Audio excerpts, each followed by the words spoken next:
हे हनुमान तुम्हारी जय हो। क्यों जय हो? तुम ज्ञान के सागर हो, तुम गुणों के सागर हो। एक बानर,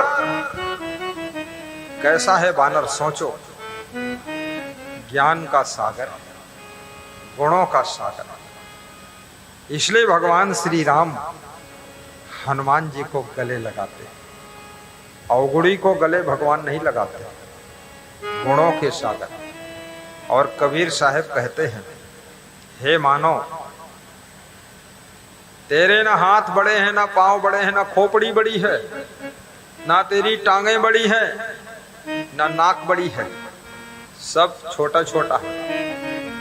तेरे पैरों से मोटे पैर तो हाथी के हैं, और तेरे से बड़ी गर्दन तो जिराफ की है, शुतुरमुर्ग की है। तेरे से बड़ी आंखें घोड़े की हैं, लेकिन फिर भी सबसे बड़ा तू है। क्यों बड़ा है? क्यों?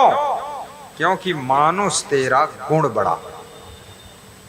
हे मानव, तेरे अंदर बहुत बड़े बड़े गुण हैं, जिन गुणों के कारण तू दुनिया के सभी प्राणियों में सबसे बड़ा है, और तेरी पूजा होती है, तेरा सम्मान होता है, तेरा आदर होता है, गुणों के कारण।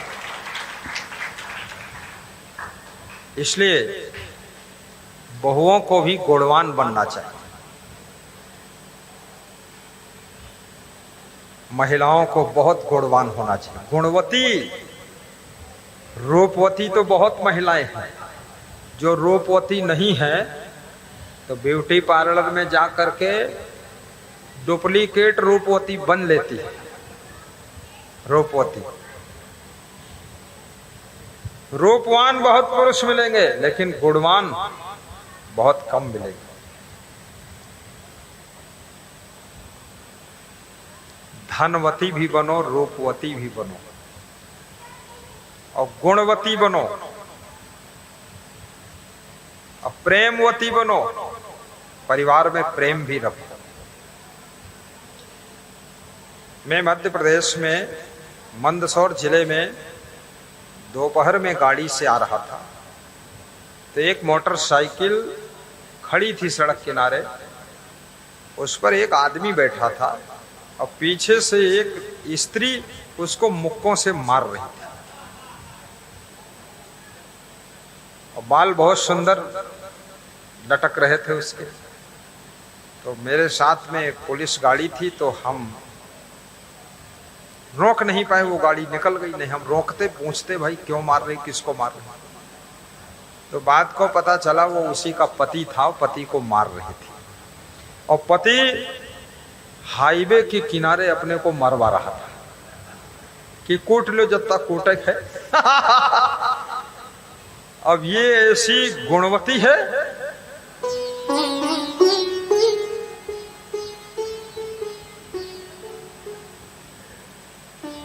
गुणवती स्त्री की जो सुंदरता है उसके गुणों के कारण होती है। याद रखना, बुढ़ापा आएगा तो रूप तो नष्ट हो सकता, बीमारी आ जाए तो रूप नष्ट हो सकता, चेचक निकल जाए तो रूप नष्ट हो सकता, लेकिन आपके गुण, आप कितने ही बूढ़े हो जाओ, कमजोर हो जाओ, जर्जर हो जाओ, बीमार हो जाओ, लेकिन आपके गुण कभी नष्ट नहीं होते हैं। इसलिए गुणों की दौलत इकट्ठा करना चाहिए, उसी से दुनिया में आदर मिलता। जय। गुणवान पति बनो।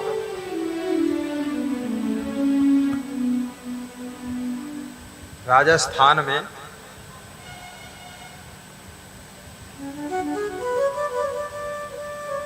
आज के 20 वर्ष पहले कुओं से पानी भरा जाता था। वहां बोर नहीं होते थे, पत्थर है नीचे। अब बोर सक्सेस हो रहे हैं, नई नई मशीनें आई। तो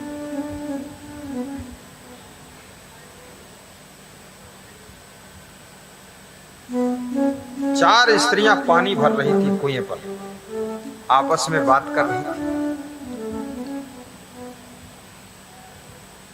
तो राजस्थान में कहावत है, बायां मिली 4 स्त्री को बाया कहते हैं। क्या कहते हैं? बाया। बाया मिली 4 तो बाता हुई त्यार, बातें तैयार हो गई, चालू हो गई बात। अब बाया मिली 8 तो बाता का लागा ठाठ, और बाया मिली 16 तो बाता का पड़ा गपोला। तो 4 स्त्रियां बात कर रही, पानी भरने गई थी। एक स्त्री बोली मेरा पति बहुत धनवान है, अगर 10,000 मांगो तो 20,000 देता है, मेरे पति का कोई मुकाबला नहीं। तो दूसरी बोली मेरा पति इतना धनवान नहीं है, लेकिन बहुत रूपवान है, राम और कृष्ण के रूप से भी ज्यादा सुंदर है। हमारे पति के रूप के सामने लाखों पति फेल है। तो तीसरी बोली मेरा पति बहुत बुद्धिमान है, हर चीज उसको होठों पर याद है, मोबाइल नंबर भी सब याद रखता है, उसको 50 साल पुरानी बातें याद रहती है, बड़ा बुद्धिमान है। तो चौथी स्त्री बोली मेरा पति बहुत धनवान भी नहीं, घर का काम चल जाता, इतना धन कमा लेता है, बहुत रूपवान भी नहीं है लेकिन बहुत कुरूप भी नहीं, ठीक है मीडियम। मेरा पति बहुत बुद्धिमान भी नहीं लेकिन बुद्धू भी नहीं, जरूरत भर का दिमाग है। बोले फिर तेरा पति है क्या? तो उसने कहा मेरा पति बहुत गुणवान है, जब से मैं आई हूं तब से मुझे आदर सम्मान से रखता है और कभी हमको रुलाया नहीं है, हंसाता रहता है, खुश रखता है, मेरा पति ऐसा गुणवान। तो तीनों स्त्रियों ने कहा तेरा पति हमारे तीनों पतियों से बेहतर है, क्योंकि वो धनवान पति, वो बुद्धिमान पति, वो रूपवान पति, जो अपने पत्नी को खुश न रख सके, सुखी न रख सके, उससे बेहतर वो पति है जो अपने पत्नी को हंसाता रहता है, खुश रखता है, प्रसन्न रखता है। ऐसे गुणवान पति के चरणों में हम भी नमन करते हैं। तो गुणवान बनो। तो देखिए क्या हो रहा है, भगवान के लक्षण आज बताए जा रहे हैं। धर्मे तत्परता, मुखे मधुरता, दाने समुत्साहिता। तीसरा लक्षण, जो उत्साह पूर्वक दान करता है। ऐसा नहीं कि ढकेल के दान कराना पड़ रहा है, अपने आप करता है, खुश होकर करता है।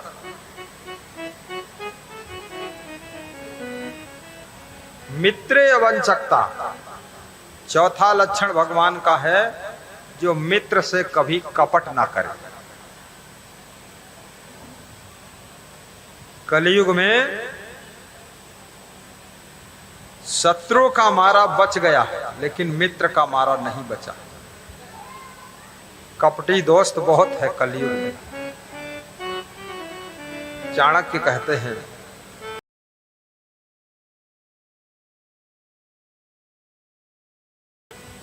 वफादार दोस्ती है जो मित्र से कपट नहीं करता। ये भगवान का गुण है। जैसे कृष्ण और सुदामा की मित्रता। सुदामा गरीब हैं, कृष्ण अमीर हैं। कृष्ण भगवान हैं, सुदामा महान हैं। कृष्ण गुणवान हैं, सुदामा विद्वान है। लेकिन सुदामा कृष्ण को बहुत मानते और कृष्ण सुदामा को बहुत मानते। जब सुदामा कृष्ण के घर गए तो इस संकोच में वे नहीं जा रहे थे कि अगर मैं भगवान के यहाँ जाऊंगा तो भगवान शायद ये सोच लें कि हो सकता है गरीब है तो धन वन लेने आया हो। कई बार ऐसा संकोच लग जाता है, बहुत से लोग अपने रिश्तेदारों के यहाँ नहीं जाते, कि जाओगे सोचोगे कुछ मदद लेने आया, रहने दो। लेकिन सुदामा की पत्नी, उसका नाम था सुशीला, उसने कहा भगवान ने तुमसे बहुत प्रेम किया, दोस्ती किया, और जब से स्कूल से पढ़ के आए हो तब से ना तुम उनको मिलने गए ना वो तुमको मिलने आए, तो जाओ भगवान से मिलो, भगवान का हालचाल ले लो।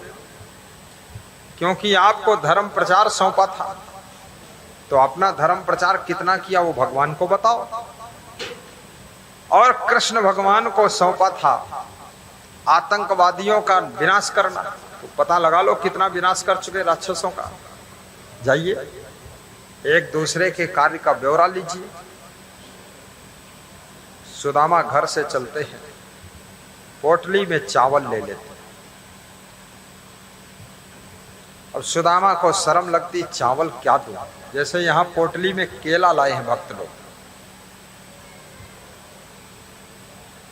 अब कोई मुट्ठी भर चावल ले आए तो थोड़ा बोरी भर लाएगा तो संकोच नहीं लगेगा, लेकिन वो थोड़ा सा लेकर गए तो छिपा कर रखा कि अकेले जब मिलेंगे तो दे दूंगा।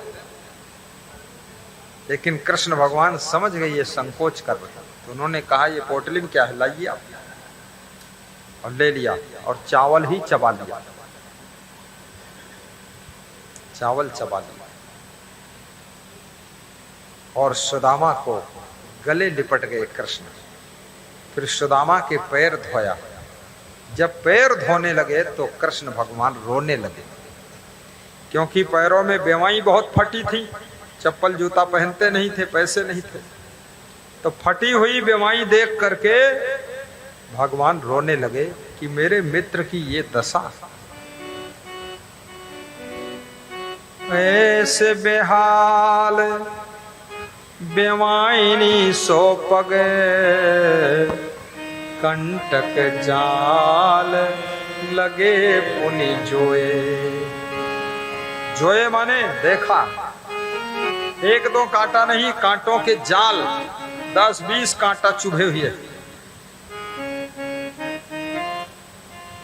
और लंगड़ा रहे सुदामा। जब पैर पखारा, बेवाई देखा, ऐसे बेहाल बेवाइनी सो पगे, कंटक जाल लगे पुनि जोए। दोहराओ पीछे से।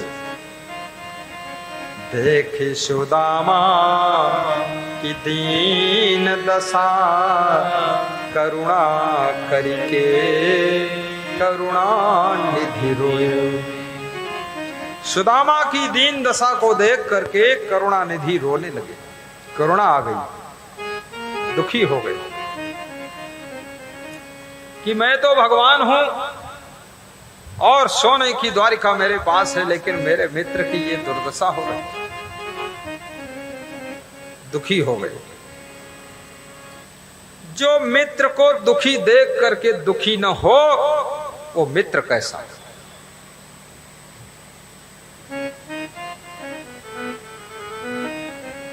मित्र का दुख आपका दुख है, मित्र का सुख आपका सुख है। इसलिए मित्र कम बनाओ, लेकिन जो बनाओ जिंदा मित्र होना चाहिए, डेड बॉडी नहीं। हजारों दोस्त बना लिए, काम के कोई नहीं।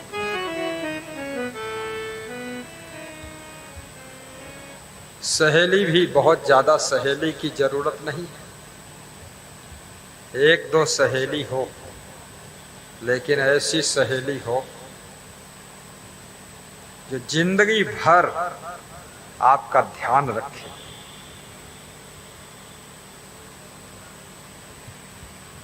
एक डीएम की पत्नी डीएम की पत्नी के यहाँ एक साधारण कपड़े पहन करके लेडीज आई और उसको बैठाया सोफा पर उन्होंने। मैं वहीं था। तो हमने कहा ये कौन है? बोले ये बचपन की सहेली है। अब मुझे भाग्य से डीएम पति मिला और इसको भाग्य से दरुहा पति मिल गया, तो इसके घर में सब गरीबी हो गई। तो इसको मैं 6 महीने में एक बार फोन करके बुलाती हूँ और सब सामान दे देती हूँ और 10,000 रुपया भी दे देती हूँ, क्योंकि मेरी सहेली है, ये दुखी न रहे। सोचिए, मित्रता सहयोग के लिए होती है। मित्रता केवल हाथ में हाथ मिला लिया, गले में गला मिला लिया, पेट में पेट मिला दिया, ये मित्रता कोई काम की नहीं। हाँ, लिपट गए, चपट गए, झपट गए, हा हा हो कर लिया, नहीं नहीं। मित्रता का मतलब है जो हमारे दुख को बांट ले, वही सच्चा मित्र कहलाता है।